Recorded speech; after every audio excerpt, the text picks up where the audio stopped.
Hello friends, super classes के YouTube channel में आप सभी का हार्दिक स्वागत है। आज हम लोग हिंदी साहित्य के टॉप 25 महत्वपूर्ण प्रश्नों के बारे में अध्ययन करेंगे, जो कि आने वाले सभी कॉम्पिटिटिव एग्जाम के लिए काफ़ी उपयोगी साबित होगा। तो चलिए स्टार्ट करते हैं। पहला क्वेश्चन है, हिंदी में दूसरा ज्ञानपीठ पुरस्कार पाने वाले साहित्यकार कौन हैं? तो फ्रेंड्स, पहले बात की जाए हिंदी का पहला ज्ञानपीठ पुरस्कार किसे दिया गया था, तो हिंदी का पहला ज्ञानपीठ पुरस्कार जो है सुमित्रा नंदन पंत को उनकी कृति चिदम्बरा के लिए दिया गया था। किसके लिए? चिदम्बरा के लिए हिंदी का पहला ज्ञानपीठ पुरस्कार दिया गया था। और कब दिया गया था? तो 1968 ईस्वी में। हिंदी के दूसरे ज्ञानपीठ पुरस्कार की बात की जाए तो हिंदी का दूसरा ज्ञानपीठ पुरस्कार जो है रामधारी सिंह दिनकर को उनकी कृति उर्वशी के लिए दिया गया था। किसके लिए? उर्वशी के लिए। और कब दिया गया था? तो 1972 ईस्वी में।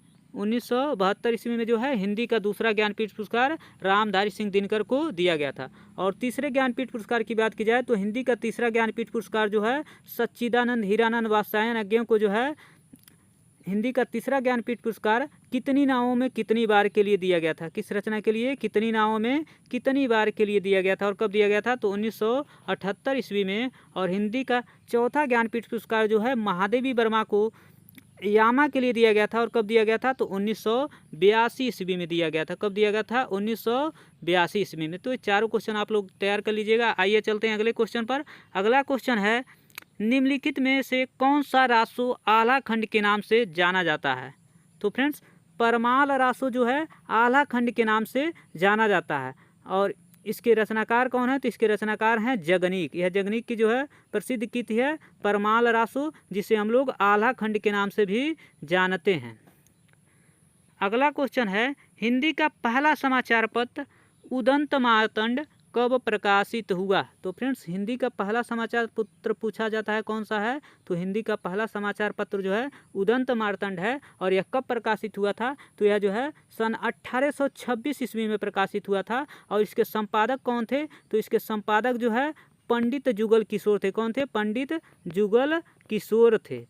और यह कहाँ से प्रकाशित होता था? तो यह जो है कलकत्ता से प्रकाशित हुआ था। कहाँ से? कलकत्ता से। और इस पत्र का प्रकार भी पूछा जाता था। तो यह जो है एक साप्ताहिक पत्र था। कैसा पत्र था? साप्ताहिक पत्र था। ये चारों क्वेश्चन पूछा गया है। आइए चलते हैं अगले क्वेश्चन पर। अगला क्वेश्चन है, मीराबाई किसकी शिष्या थी? तो फ्रेंड्स, मीराबाई जो है संत रायदास की शिष्या थी। और मीराबाई की बात की जाए तो मीराबाई को जो है आदि कवयित्री तथा हिंदी के प्रथम कवयित्री के नाम से भी जाना जाता है। अगला क्वेश्चन है, देवदास उपन्यास पर 3 बार फिल्म बन चुकी है, उपन्यासकार का क्या नाम है? तो फ्रेंड्स, देवदास उपन्यास जो है शरत चंद्र चट्टोपाध्याय जी का उपन्यास है। अगला क्वेश्चन है, तुलसीदास द्वारा रचित रामचरितमानस में कितने कांड हैं? तो फ्रेंड्स, तुलसीदास की प्रसिद्ध रचना है रामचरितमानस, जो कि अवधी भाषा में लिखी गई है। अभी क्वेश्चन पूछा जाता है कि रामचरितमानस की भाषा कौन सी है? तो अवधी भाषा में लिखी गई है। और इसमें जो है कुल 7 कांड हैं। कितने कांड हैं? 7 कांड हैं। तो आपका करेक्ट ऑप्शन हो जाएगा ऑप्शन नंबर ए, 7। अगला क्वेश्चन है, अष्टछाप की स्थापना सन 1565 में किसने किया था? काफ़ी इंपॉर्टेंट क्वेश्चन है। तो फ्रेंड्स, अष्टछाप की स्थापना जो है वल्लभाचार्य के पुत्र विट्ठल नाथ ने जो है 1565 ईस्वी में किया था।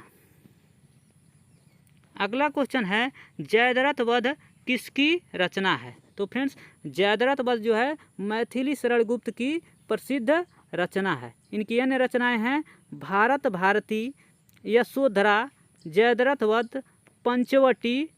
ये सभी जो है इनकी प्रसिद्ध रचनाएं हैं जो बार बार एग्जाम में पूछी जाती हैं। भारत भारती, जयद्रथ वध, यशोधरा, पंचवटी तथा साकेत, ये सभी जो है मैथिली शरण गुप्त की प्रसिद्ध रचनाएं हैं। अगला क्वेश्चन है, इदन्नमम के उपन्यासकार कौन हैं? तो फ्रेंड्स, इदन्नमम के उपन्यासकार जो हैं मैत्रेयी पुष्पा जी हैं। कौन है? मैत्रेयी पुष्पा जी। अगला क्वेश्चन है, कला और बूढ़ा चांद के लिए सुमित्रा नंदन पंत को किस पुरस्कार से पुरस्कृत किया गया था?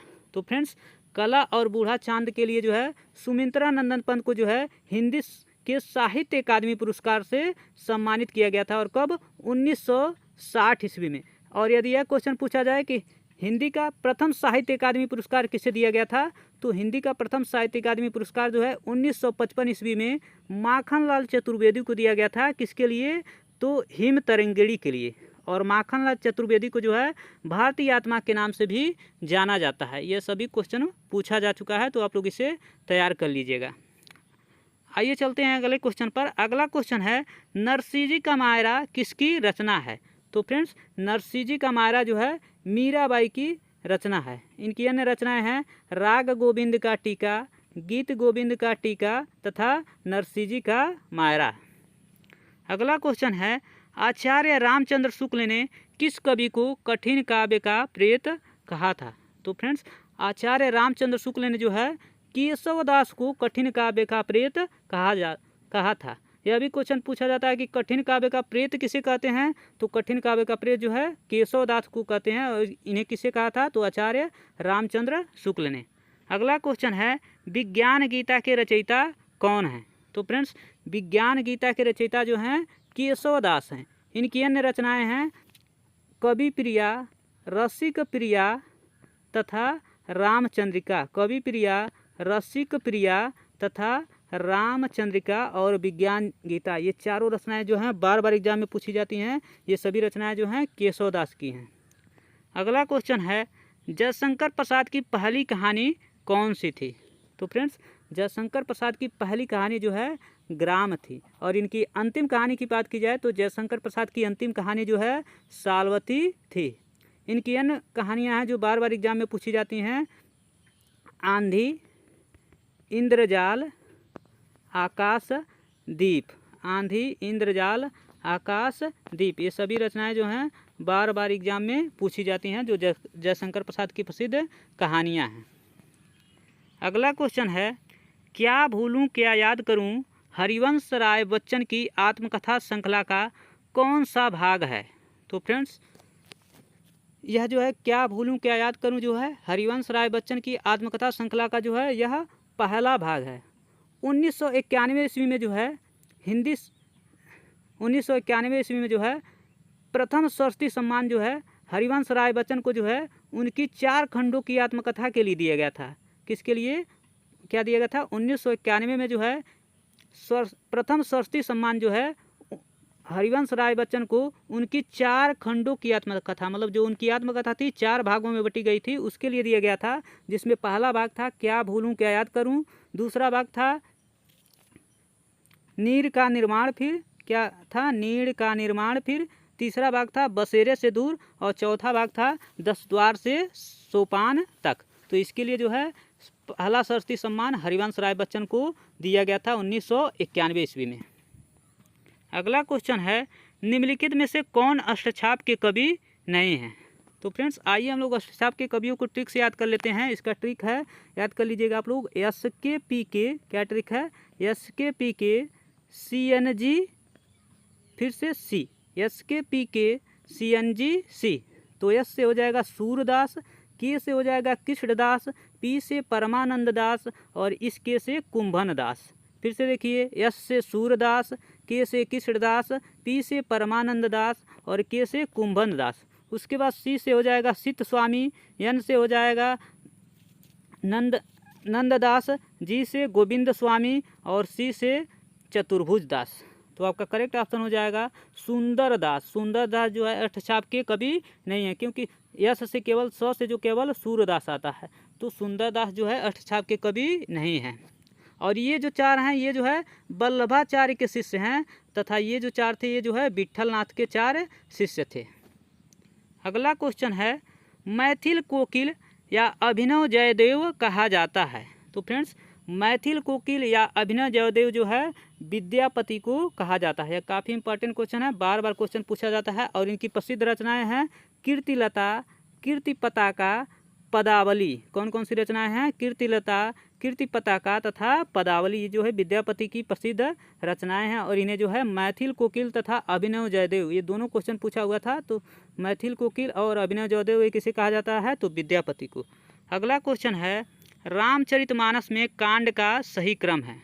तो फ्रेंड्स, अभी हम लोग देखें रामचरितमानस में जो है कुल कितने कांड हैं? 7 कांड है। और पूछा जाता है कि सबसे बड़ा कांड कौन सा है? तो सबसे बड़ा कांड जो है बाल कांड है। तथा सबसे छोटा कांड भी पूछा जाता है, तो सबसे छोटा कांड जो है किष्किंधा कांड है। आइए इसको हम लोग जो है ट्रिक से देख लेते हैं कि रामचरितमानस के इसका ट्रिक है बाकी सुलाऊं। क्या ट्रिक है? बाकी सुनाऊं, सुनाऊं नहीं बोलना है, सुलाऊ बोलना है। तो बी से हो जाएगा बालकांड, ए से अयोध्या कांड, इस ए से अड़य कांड, और की से हो जाएगा किष्किंधा कांड। क्या इसे? किष्किंधा कांड। सु से हो जाएगा सुंदर कांड, ला से हो जाएगा लंका कांड, और ऊ से हो जाएगा उत्तर कांड। तो सबसे पहले नंबर पर आता है बालकांड, बी से बालकांड। तो आपका करेक्ट ऑप्शन हो जाएगा ऑप्शन नंबर डी बालकांड। उसके बाद जो है अयोध्या कांड, उसके बाद अरण्य कांड, क्या इसे की से हो जाएगा किष्किंधा कांड, सु से सुंदर कांड, ला से लंका कांड, और ऊ से उत्तर कांड। आइए चलते हैं अगले क्वेश्चन पर। अगला क्वेश्चन है सूरसागर कृत के कवि निम्नलिखित में से कौन है? तो फ्रेंड्स सूरसागर जो है सूरदास की प्रसिद्ध रचना है। और यह भी क्वेश्चन पूछा जाता है कि यह किस भाषा में लिखी गई है? तो सूरसागर जो है ब्रज भाषा में लिखी गई है। किस भाषा में लिखी गई है? ब्रज भाषा में।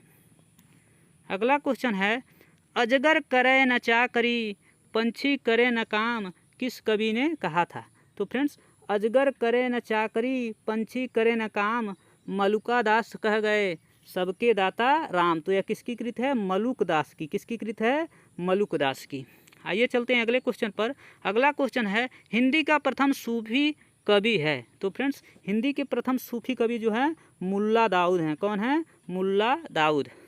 अगला क्वेश्चन है इनमें से प्रयोगवाद के प्रवर्तक कौन है? तो फ्रेंड्स प्रयोगवाद के प्रवर्तक जो है हरिवंश अज्ञेय जी हैं। कौन है? सच्चिदानंद हीरानंद वात्स्यायन अज्ञेय जी जो है प्रयोगवाद के प्रवर्तक हैं। छायावाद के प्रवर्तक पूछा जाए कि छायावाद के प्रवर्तक कौन है? तो जयशंकर प्रसाद। हालावाद के प्रवर्तक पूछा जाए तो हालावाद के प्रवर्तक जो है हरिवंश राय बच्चन जी हैं, और प्रयोगवाद के प्रवर्तक जो है अज्ञेय जी हैं। ये सभी क्वेश्चन पूछा जा चुका है। आइए चलते हैं अगले क्वेश्चन पर। अगला क्वेश्चन है प्रभु जी तुम चंदन हम पानी, किसका वाक्य है? तो फ्रेंड्स यह जो है रैदास का प्रसिद्ध वाक्य है, प्रभु जी तुम चंदन हम पानी। आइए चलते हैं अगले क्वेश्चन पर। अगला क्वेश्चन है घुमक्कड़ शास्त्र की रचना किसने की है? तो फ्रेंड्स घुमक्कड़ शास्त्र की रचना जो है राहुल सांकृत्यायन ने की है। इनकी अन्य यात्रा वृतांत है मेरी यूरोप यात्रा, मेरी तिब्बत यात्रा, मेरी लद्दाख यात्रा। ये सभी जो है राहुल सांकृत्यायन की प्रसिद्ध यात्रा वृतांत हैं। अगला और आज का लास्ट क्वेश्चन है कृष्णा सोबती को साहित्य अकादमी पुरस्कार उनकी किस कृति पर दिया गया है? तो फ्रेंड्स कृष्णा सोबती को जो है साहित्य अकादमी पुरस्कार दिया गया था, और उनकी किस कृति पर? तो जिंदगी नामा के लिए दिया गया था। और कब यह प्रकाशित हुआ? तो यह जो है जिंदगी नामा के लिए 1979 ईस्वी में जो है उन्हें साहित्य अकादमी पुरस्कार दिया गया था। तो फ्रेंड्स आज का सेशन यहीं समाप्त होता है। यदि आप लोगों को वीडियो पसंद आए तो लाइक शेयर और सब्सक्राइब जरूर करिएगा। मिलते हैं नेक्स्ट वीडियो में, तब तक के लिए धन्यवाद।